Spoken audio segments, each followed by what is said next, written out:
Hey everyone, today we're going to be talking about how to create a successful Instagram video. First and foremost, it's important to think about what your goal is. What do you want your video to achieve? Do you want to increase brand awareness, drive traffic to your website, increase engagement on your Instagram account? Once you know your goal, you can start planning your video. Come up with a concept that will capture your audience's attention and be sure to keep your video short and sweet. Instagram video should be around 15 seconds long.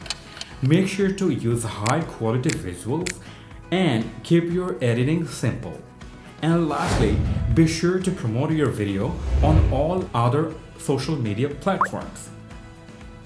If you like the video, please hit a thumbs up, and if you're new here, do consider subscribing. Thanks for your precious time and watching the video.